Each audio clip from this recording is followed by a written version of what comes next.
Alright, let's get started. I'm Danny Phantom, and these are 4 fundamental tips for Super Smash Bros. Melee that every beginner should know for doubles. Alright, so in this video, I'm going to be talking about I made a Twitter post probably like 2 weeks ago that I talked about some fundamentals I think that Melee players should know when they're getting into doubles that I was taught by Amsah, the Sheik player, a while ago, probably 5 years ago, back when he visited for a Smash and Splash. I got to play doubles with him, and he kind of was able to shape my beginning and viewpoint towards doubles that I would like to pass on and hopefully help everyone else with. So, this is the post I made, and yeah, people don't like to read, so I'm gonna read it out and then I'm gonna explain each of them in detail, so hopefully people can understand them better. So, kind of the first tip that Amsa kind of made apparent was to respect your teammate's space, or basically don't like get too close to your teammate, because this is basically how you end up either hitting your teammate or getting hit by your teammate. It's very common in like low-level doubles where your teammate is just constantly either hitting you or you're constantly hitting them, and that's just a miscommunication on like either your teammate was trying to help you or they're kind of just not looking at you or something. But either way, you should always respect your teammate's space so that you can avoid hitting them and so that they don't accidentally like hit you either. So I have a couple good things you can do if you're in that situation. So first, I'm gonna move this over. I have the two teams set up here that I had in the picture. So I think it's helpful to also show like what options you can do when you're in these scenarios. So I'm gonna be Team Fox versus Team Falco here, and say like your teammate in front of you, you should let them fight like in front. You should never like go either next to them or through them, because you're just either they're gonna be like either throwing out moves or you're gonna throw out a move and you're just gonna hit each other. So you can either, if you're the person in the back, you can either take to platforms, try to go around like this if you really want to fight. Otherwise, it's just good to wait here for something to happen, because like either your teammate's gonna win this interaction or the Falco is gonna win the interaction, and either your teammate's gonna pass you the Falco or you're gonna have to help your teammate because he lost. But either way, you can either try to be proactive and go in, or you can kind of wait. If you're the person in front, so say your teammate's behind you, you can either fight this Falco, obviously, like put out some backer, whatever, go in, or say you don't want to be in this situation, or like you just want to be in back.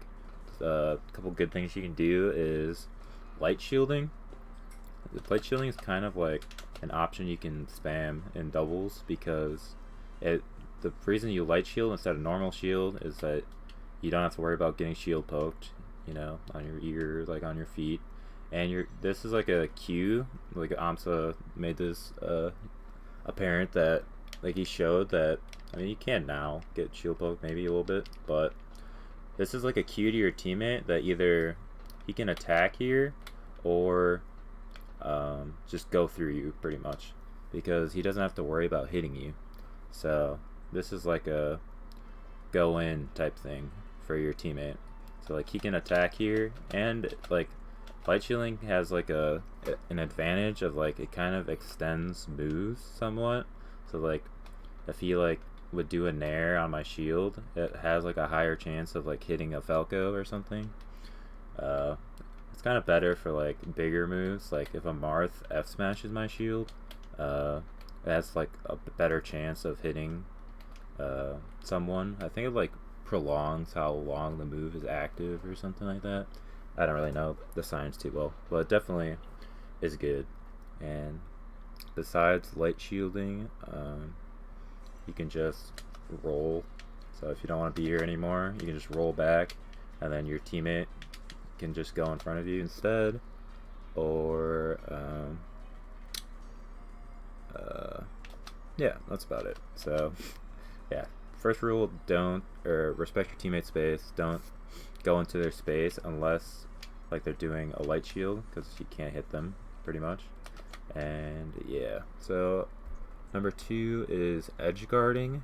When you're going for an edge guard with your teammate, the one closest to the ledge should always grab the ledge, and it's their responsibility to cover like all the ledge options pretty much. So let's go back to this. Say this Falco is off stage. You're really a pain. Okay, so yeah, basically I wasn't even the closest. We'll just imagine Falco's off stage here. Falco's off stage, I immediately grab ledge, and then it's this Fox's job to cover like all the up B angles on stage, and it's my job to just cover if he goes to ledge, or if he side B's the ledge, I have to cover that too. So with that, I'm gonna mimic, like I'll be the Falco now. Say like I up B here, like if I go to ledge, like that should be covered by this person. So you can either cover that by doing like a back air, or like the safest thing is you just roll at the right timing, because then your teammate can throw out a move and it's not gonna hit you most of the time if you like time the roll right. So that's kind of just the general rule, because people tend to like mix up like who should be covering what in edge guard scenarios. It definitely at higher level it tends to change based on team comp. Like I've teamed with puffs before, and generally it's better to just like the puff can go off stage versus like everyone recovering, and then the Fox just covers on stage. Or like some teams like PewFat, they like to have Pew grab the ledge and have SFAT stand on stage, because Fox can kind of kill easier than Marth. I don't know, easier maybe, but at least he can up smash stuff, and then they die off the top, and that dying off the top is like the best way to kill someone in doubles, because it takes the longest for them to respawn, so their teammate has to like run away pretty much, otherwise they're gonna get 2v1. And yep, I think that's pretty much it for point 2. Just make sure if you're the closest one to the ledge and you're trying to edge guard with your teammate, just cover the ledge. Make sure you're careful of side Bs. So if you think they're gonna side B, make sure you roll, or you might get like side B spiked by Falco or something if they're too close. But yep, that's number 2. Number 3 is kind of how team combos work.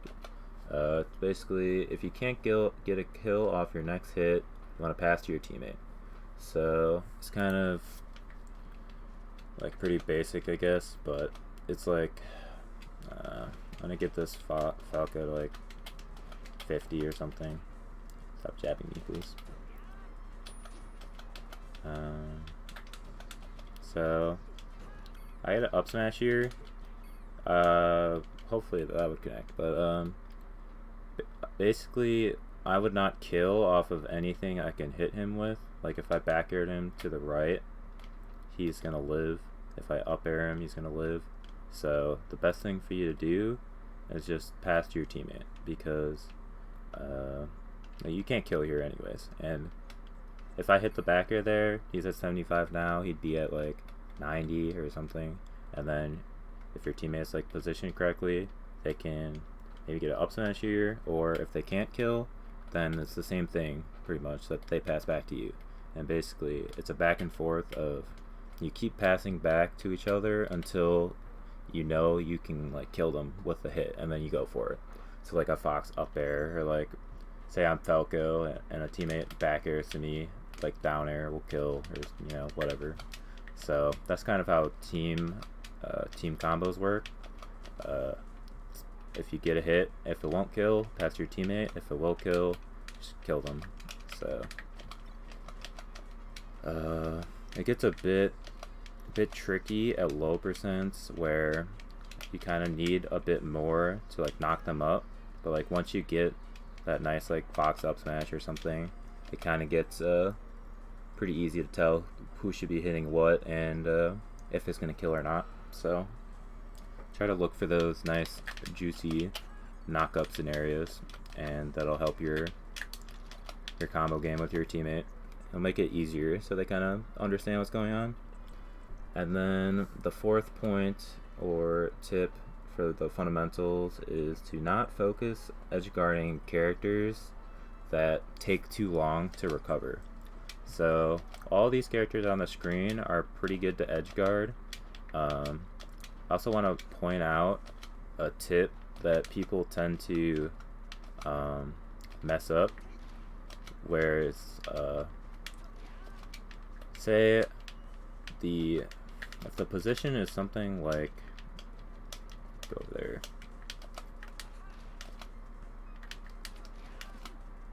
this is, you know, production value is not the best, but say the positioning is, yeah, if it's, say this is what the positioning is and you knock this guy off stage farther or whatever, a lot of people here would go for the edge guard as this fox, but it's just like, I think like in almost every scenario it's the wrong play to do because of who's next to you. This is the big picture here. You have to know who's next to you if you should go for this edge guard or not. But since the enemy is the closest to you, he's going to be able to help his teammate faster than this teammate is going to be able to like stop him from helping, pretty much. So I see this a lot, and like my teammate will get an edge guard and he's like, oh yeah, go off stage and like kill them, and then this Falco will like come over and like kill him for it, while like I'm over here and I have to chase the Falco all the way over here. He's killing my teammate and I have to try to like salvage something, like maybe I can kill this Falco, but that's not always gonna happen. So it's definitely, if it's this scenario, that's like the spacing here, you're in between two enemies, if you get him off stage, just forget that guy. You're right here, and then you're 2v1ing with your teammate. If this is the positioning and you get a hit off stage, feel free to go for the edge guard. Your teammate, it's now their job. Like, they heard you get a hit off stage, or they saw it, or whatever. Now it's their job to just keep this guy from helping their teammate. It's not like the best strategy because this teammate can't really help with the edge guard. Like, the most efficient way to edge guard is like both of you doing it. So it's basically on this teammate to hit the edge guard because he can't really help because he has to keep this guy away. But it's still a very good strategy for a lot of different teams. It's kind of not the best when this dude is a Falco, because he can just jump up and spam lasers and it's kind of hard to stop. But yeah, so when your teammate is the one closest to you, go for the edge guard. If he's not, like it was the other positioning, then do not go for the edge guard because you'll probably get killed for it. Other than that, yeah, I didn't talk about the let's change character real quick. Say I am a Luigi. If it's just not a legal stage. If I'm a Luigi, and who is that? Player 4, Smicky. If I get knocked off stage, I'm like way over here. Luigi is like one of the characters I also named off, like Peach, Puff, Falcon, Ganon, just characters that take like a long time to recover. Pikachu, the ones that like either they take a long time to recover or it's just hard to edge guard them in general. It's just usually not worth it to go for the edge guard, because what's gonna end up happening, this Luigi's gonna side B like 5 times, he's gonna down B, and by then the teammate obviously has enough time to either help their teammate out or they could just get an opening on your teammate and start messing them up for it, while you're just like sitting here waiting for the Luigi to get close enough for you to kill them. So a good strategy against those types of characters is you want to hit them off stage and then ignore them for like 3 seconds or whatever, and you just come over and try to help your teammate 2v1 the other person, because just how much time it like wastes. You just gotta like stand here and wait for the Luigi to come back, or like a Puff. Like the best strategy against like a, say like a Puff Fox team is hit the Puff off stage and then 2v1 the Fox, and then say that the Puff comes back. Oh, okay, back air, and then you go play against the 2v1 again. And you kind of just do that over and over again, and it's very good. I've been on the team with the Puff before. I'm the Fox, and my Puff teammate just keeps getting hit off stage, and then the other two guys just keep running at me. I have to constantly play a 2v1. It's really hard. So yeah, don't be the teammate sitting over here, like, you know, standing for 5 seconds waiting to kill a character that is too slow or just too hard to kill. So those are kind of the 4 tips I had for beginners. I'll try to put this back up on screen again. I don't know how to get things in front of my melee. There we go. So if you want to read this more, I guess pause this video or something. I think I did a pretty good job explaining all the points. Hopefully this video isn't too long, but I definitely want to continue on with this. After this fundamental video, I'm probably going to go more in depth with like either specific things or just you know, things I had noticed that I think teams, like players, should try to get better at. Or I already had a Twitter post kind of asking what people would like covered, so I'll definitely cover questions that were in the comments for that as well. And feel free to leave a comment in the YouTube video too, and if you have any questions, I'll try to either make a specific video about it or just cover it in a video. So hope everyone that watched liked it, and look forward to more doubles content in the near future, hopefully, if I'm not too lazy. Alright, see y'all later.